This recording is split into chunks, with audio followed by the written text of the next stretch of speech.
আমরা বিগত 15.5 বছর যখন এই ডাক্তার মিলন ভাইয়ের সমাধিতে শ্রদ্ধা জানানোর জন্য আসতে হয়েছিল, সেই সময়গুলো একটা ভয়াবহ সময় ছিল। তখন আমরা লক্ষ্য করতাম যেরকম একটি দিনেও এই সন্ত্রাসী ছাত্রলীগ ছাত্রদলের নেতাকর্মীদের কিভাবে হামলা করবে তার পূর্ব প্রস্তুতি নিয়ে রাখত। আমরা যখন আসতাম সেই 15.5 বছর প্রতিটি শাহাদাত বার্ষিকী উপলক্ষেই এখানে আসার সময় আমাদের সেই মানসিক এবং শারীরিক প্রস্তুতি নিয়ে আসতে হতো। যা আজ সম্ভবত এই শ্রদ্ধা জানানোর পর হয়তো রক্তাক্ত অবস্থায় ছাত্রদলের নেতাকর্মীদের বাড়িতে যেতে পারবে না, হাসপাতালে যেতে হবে, এই ধরনের একটি পরিবেশে আমরা বিরাজমান ছিলাম।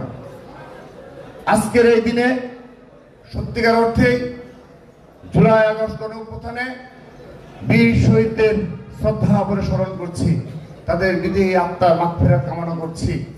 তাদের সেই আত্মত্যাগের বিনিময়ে এবং বাংলাদেশ জাতীয় ছাত্রদলের 142 জন নেতাকর্মীর আত্মত্যাগের বিনিময়ে আজকে আমরা এই পরিবেশ পেয়েছি, এবং যেখানে শুধুমাত্র সন্ত্রাসী ছাত্রলীগ ব্যতীত সকল ছাত্র সংগঠন আজকে তাদের মতো করে ক্যাম্পাসে পদচারণা করতে পারছে। কোনো হানাহানি নেই, কোনো প্রকার কোনো নির্যাতনে কোনো কিছু নেই, সবাই একটি সুন্দর পরিবেশে আমরা অবস্থান করছি।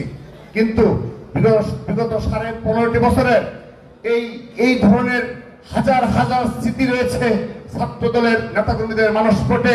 তাদের জীবনের প্রতিটি দিন লড়াই সংগ্রামের ভিতর দিয়ে যেতে হয়েছে, কিন্তু আজকের এই বাস্তবতা দেখা যাচ্ছে যে সেই 15.5 বছরের বাস্তবতা অস্বীকার করে, 15.5 বছর বাস্তবতাকে অস্বীকার করে বাংলাদেশের ইতিহাস রচনা করতে চায়। ক্যাম্পাসে সাধারণ শিক্ষার্থীদের এই 15.5 বছরের কতটা লড়াই সংগ্রামের ভিতর দিয়ে এই ছাত্র দলের নেতাকর্মীদের যেতে হয়েছে, সেগুলো আজকে স্মরণ করে না। শুধুমাত্র গুপ্ত রাজনীতির কারণে এই ধরনের পরিস্থিতি সৃষ্টি হয়েছে।